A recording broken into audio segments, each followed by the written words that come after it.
What is your definition of anxiety, Dr. Kennedy? Anxiety for me is anxious thoughts of the mind. Anxiety is not painful itself. What's painful is this sense of alarm that's in our body, that's in our system. And it's the alarm that drives the thoughts because it's a very atypical way, especially as a doctor and a neuroscientist, to look at anxiety as more as a body issue, like old Mm, unresolved wounding that just making sense through the mind, because the mind is this compulsive meaning making make sense machine. So when it feels the alarm in your body from the old wounds that haven't been resolved, it makes sense of it by worrying, warnings, what ifs, worst case scenarios, and that's what happens. let me see if I can unpack that. So for you, you said anxious thoughts, like anxiety is sort of those spiral of thoughts, Yeah. but truly the genesis of it is unresolved trauma or issues from your childhood that is stored in the body. Typically, yeah. Okay. Where does anxiety come from? It comes from that alarm in your body, because typically what happens with people with chronic anxiety is normal. Anxiety over taxes, anxiety over your kids, that's normal. But if it's every day, if it's relentless, like that kind of anxiety is abnormal. That typically comes from sort of unresolved stuff from your childhood, and it's stuck in your body and in your mind to some extent. It's a tough call, because when you say anxiety is in your body, of course it's in your nervous system, which of course is your body and your mind.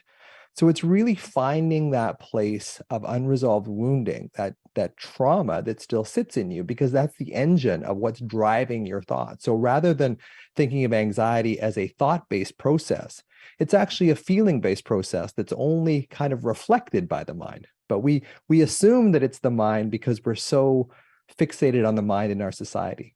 So it's really a body-based issue, but we focus on the mind and we try and fix it through the mind. And that's why people are in therapy for 30 years and they're not getting a lot better.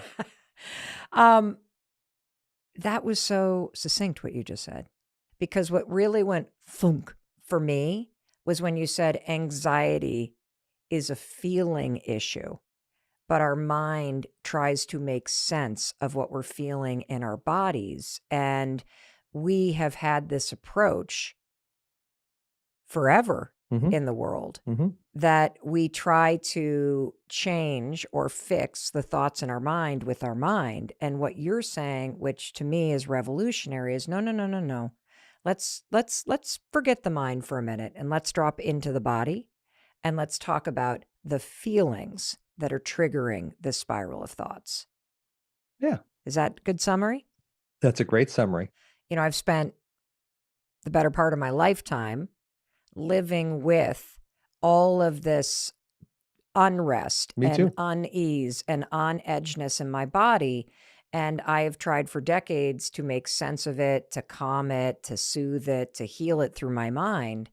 And it is a revelation to realize, whoa, it really starts with thinking about the body. And so I want to ask you one more question, and then we're going to kind of jump into the questions for the listeners, which will allow us to go really deep into this topic. If it begins, which I agree with you, with this sort of stored experience in your nervous system, this stored experience and these feelings that get triggered in you, how do you know if what you're experiencing in your life right now is anxiety versus just day to day stress versus overwhelm? I think if it's chronic, like if you're looking at your life, if you wake up in the morning and you're going, oh my God, I've got this, and this, which you've talked about before on the podcast, like waking up with this sense of dread, that's a sign that things aren't quite right. And anxiety is one of those things. I get messages from people all the time that say, I didn't actually know I had anxiety until I read your book. It's like, well, I don't know if I'm doing you any favors as far as that kind of stuff goes. But really, though, I get that all the time, because I think that we live in our minds, we live in our bodies. This Mm. just becomes normal. And unless it rises above this kind of critical mass where we're like uncomfortable almost all the time, then we think, well, there's something going on. And now with Instagram, with all this stuff, like everything's trauma now. Everything's trauma. And I watched your episode about healing childhood trauma, and I really want to dive into that as well, because it's so important. Because the quick version is You probably had trauma as a child that was unresolvable for you as a child. Now, what happens is when we get trauma as children, we blame ourselves. There's a great saying that says if you abuse, neglect, or abandon a child, the child doesn't stop loving the parent, they stop loving themselves. And then that Mm, starts the split. And then we start judging, abandoning, blaming, and shaming ourselves from that point forward. And that split causes this sense of alarm that gets lodged in our body. And then because we don't want to feel that alarm in our body, we go up into our heads, which is the only place that a child can go because they're pretty powerless in their environment, and they mm, overthink. And that's a temporary escape. And then we train ourselves as children to overthink because that's the only safe places in our minds. And then when we get older, go through a couple divorces, you get in a car accident, whatever, that stuff tends to come right back up again. So that's really the basis of where this global anxiety kind of comes from in people is it's this unresolved trauma, and your parents love you and you've got a supportive family and you're attuned and connected and quote unquote securely attached.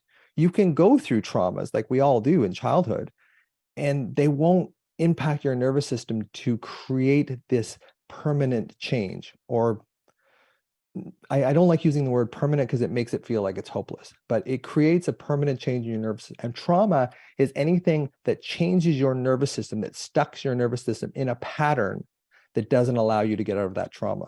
And then we just get into this loop where there's alarm in our body.